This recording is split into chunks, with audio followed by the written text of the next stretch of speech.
Now to a big question we get from our viewers all the time about our housing crisis. Frankly, it's about the city's work and at times struggle to open new shelters or organize tiny house villages and in turn get people off the streets. So Phil emailed us and said, tents are everywhere, but so are vacant big box stores. It seems to me, he said, that with minimal investment, these could be converted to housing. Dottie drilled down further. You go, Dottie. And she wrote, has anyone suggested the former Kmart location at 122nd and Sandy? It's a very large site with a huge parking area where RVs could locate. Susie suggested that same site and added people could have beds, lockers, the whole thing to take care of themselves and learn to get a job. Guys, thank you so much for writing in. And to a lot of people like those viewers, it seems really simple. We see these big empty buildings. Why don't the city and county, you think, see the same opportunity? Like just buy them, open them up, get people in there off the streets. And look, we totally get it. And local leaders do too. I know that because for 2 days now, our team has been asking them this directly. I mean, you guys have gotten this question too. Like, we can't be the only ones getting this question into our inbox of just, I see big empty box stores. Why can't we just house people inside those big empty buildings? Like, am I right? Have you heard this before? Yeah, we definitely hear this question. People see buildings, they see spaces, they hope and wonder if they're going to be useful or suitable. People want to offer up solutions. They want to be part of that. And it's a really good instinct. And I don't want to discourage it. And we do think about those sites. He said there at the end, we do think about those sites. And in fact, not only do they think about it, says Dennis Thuralt from the Joint Office of Homeless Services, but they act on it. He says they have turned empty retail sites into shelters. Case in point, our team just covered the new Arbor Lodge shelter at North Lombard in Denver. That used to be a Rite Aid. And when the Rite Aid closed, the city used CARES Act dollars and general funds to buy it. Lonnie Bear Cub Rogers is one of the men getting housing there. I really want to set an example, and I see a couple guys in here that are doing it, and man, giving me hugs and saying, hey, Lonnie, you can do it. You know you can. He's talking there about staying sober and staying off the streets.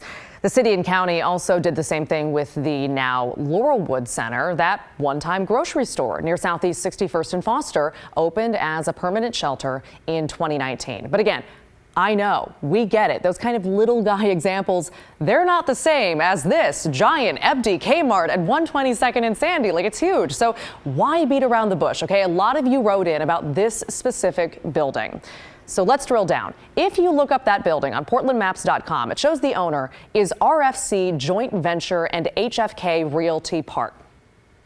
We didn't know what that means either. So the owner's address is listed as the address of the Kmart. That didn't help us out much at all. So I tapped our investigative team for help. Kyle Aboshi, who you just saw, did some digging. He's a busy guy. And he found that listing traces back to a developer out of New Jersey who owns this building. We reached out to that owner to ask about the fate of this sad old Kmart. We haven't yet heard back. We'll let you know if and when we do. We also found out, though, that owner has submitted initial filings to demolish that property. So I got to say, it's not looking good. In the meantime, we also asked Laurel Porter for help on this as well. She's seen your emails about this question, and just so happens this week on Straight Talk, she's interviewing Portland Housing Commissioner Dan Ryan about his struggle to open shelters and safe rest villages in particular, or those tiny home villages that we've talked so much about. They taped that show today. It debuts tomorrow night at 7, and Laurel offered to ask the commissioner about this very idea. So here's that moment. Why can't those vacant big box properties be used for places like safe rest villages? What can you tell folks? I can tell folks that those usually have owners many times that don't live in Portland, and an attorney in the East Coast looks at that proposition not so kindly. And so, we just are challenged with what looks simple to the average eyeball. We have to dig in and then find out if it's legally and possible, and if it fits into the pro forma of their business plan. So we're hustling the best we can to find those locations, and anyone out there that's connected to Peoples for Portland that does have 2 acres of flat surface that we can quickly build a village on, we're all in. We're here to work with you. Just give us a call. Commissioner Ryan talking to that campaign there. In other words, the commissioner said not every owner wants to sell their properties to be used as a shelter, and they obviously don't have to. That being said, some who are willing want more than the city and county can pay.